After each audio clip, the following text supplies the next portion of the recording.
Welcome back again. In this lecture we will discuss adverbs.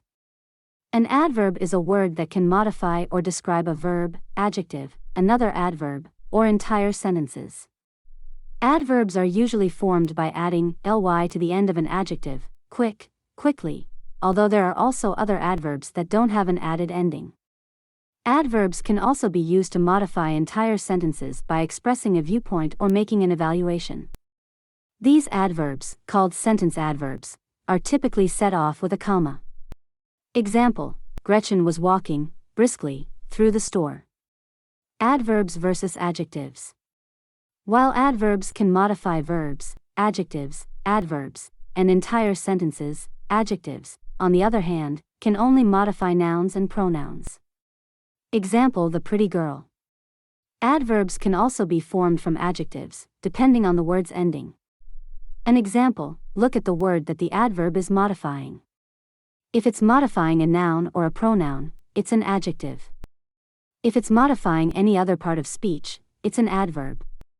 For example, in the sentence, don't run fast, the word fast is an adverb because it modifies run.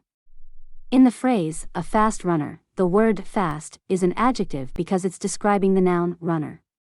There are different types of adverbs.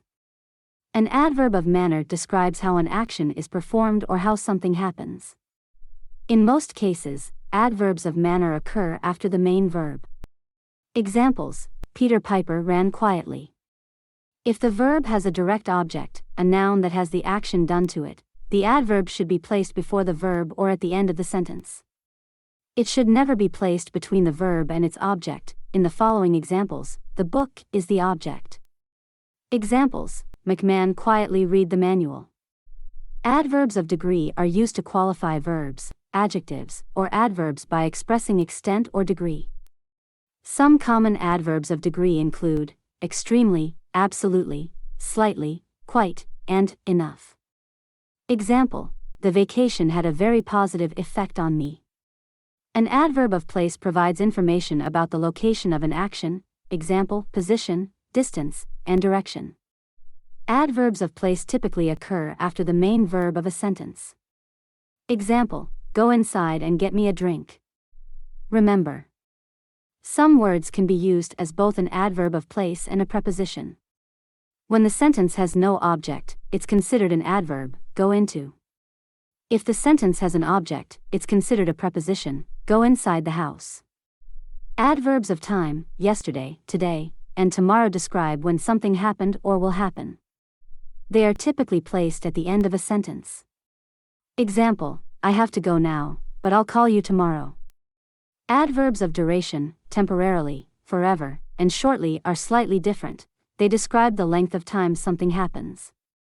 Example: the poor weather outside won't last forever. Adverbs of frequency describe how often something happens.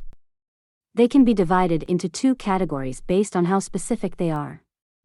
Adverbs of indefinite frequency, always, sometimes, and never give an idea of how often something occurs, with no exact time frame.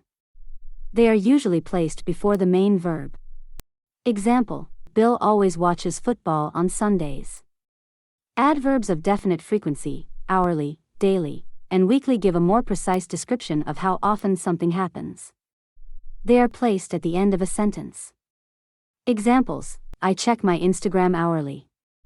Adverbs of purpose or reason help to explain why something is the purpose or reason. Many adverbs of purpose function as conjunctive adverbs. Examples: the oil company made a huge profit last quarter, therefore, the owner bought a castle and showed the employees. Conjunctive adverbs, also called linking adverbs, connect two independent clauses. They are used as transition words to introduce consequence, condition, comparison, contrast, and clarification. Example: the wedding is scheduled for tomorrow. However, we no longer have a caterer. Conjunctive adverbs are often confused with coordinating conjunctions, and, but. However, unlike coordinating conjunctions, conjunctive adverbs can't grammatically connect two clauses. Conjunctive adverbs are typically separated from a preceding clause by a period or semicolon and followed by a comma. The relationship is damaged beyond repair. Besides, she is a gold digger. Focusing adverbs are used to emphasize a particular part of a sentence. They're typically positioned next to the word they're drawing attention to. Some common focusing adverbs are only, just, especially, even, either, and neither. Example: Natalia loves watching, especially Keith TV. The interrogative adverbs, when, where, why, and how, are used to introduce a question, commonly known as the WH questions. Examples: when do you want to go Wangchunging? The relative adverbs, where, when, and why, are used to introduce dependent or relative clauses, a clause that contain a subject and verb but do not express a complete thought. Examples: this is the city where the soldiers were stationed. You need more info to complete the thought. That is all the time we have for today. I hope to see you next time.